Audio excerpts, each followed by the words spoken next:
चाललंय तुझं? काय करत होतीस तिथे? आत्ता तुला सांगितलं होतं मी, आत्ता. त्याच्या आजूबाजूला सुद्धा फिरकायचं नाही. मग तिथे काय करत होतीस? तुला ऐकायचं नाहीये माझं? ऐकायचं नाहीये का? काही कळतच नाही तुला? विसरलीस तू?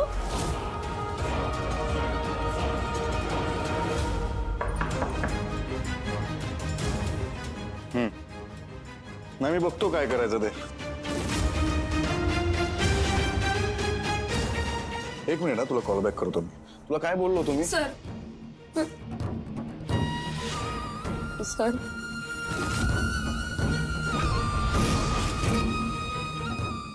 माझी एक अडचण आहे, एकदा ऐकून घ्या.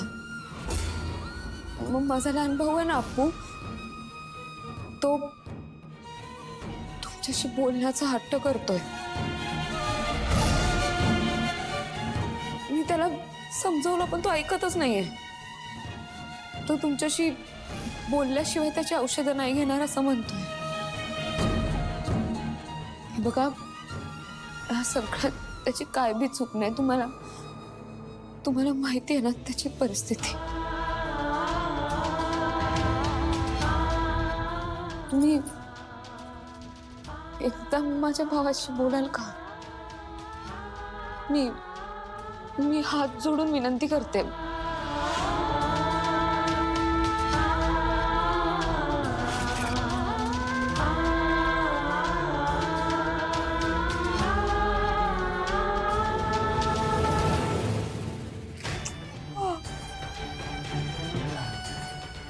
झोपायला म्हणजे काय झालं? पिक्चर संपता संपता संपेच ना हो, क्लायमॅक्सच येईल ना पिक्चरचा.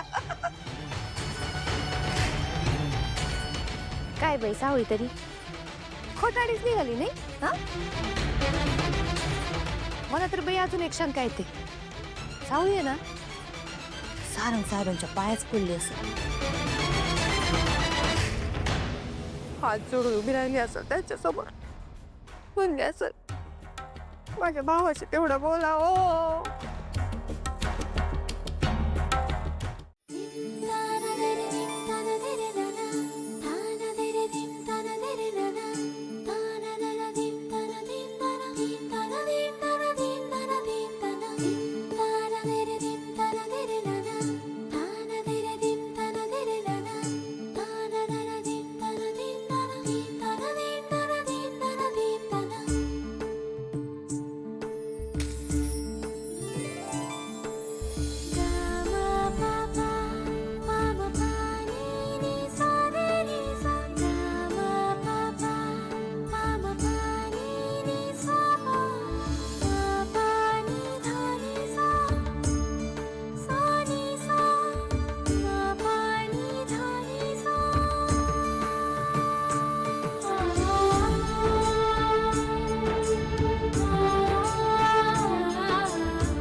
सावली या घराला घरपण आधीही होतं, पण तुझ्या येण्याने त्यात एक भक्तिभावना आली.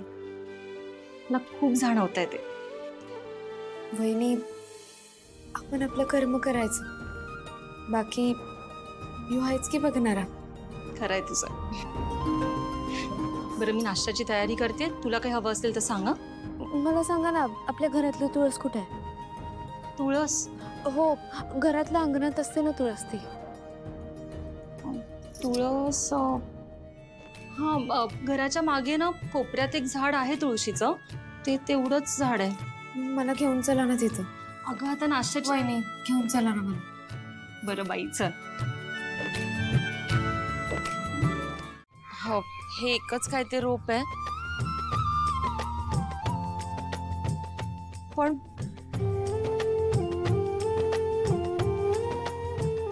वहिनी हरकत नाही, मी बघते.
वहिनी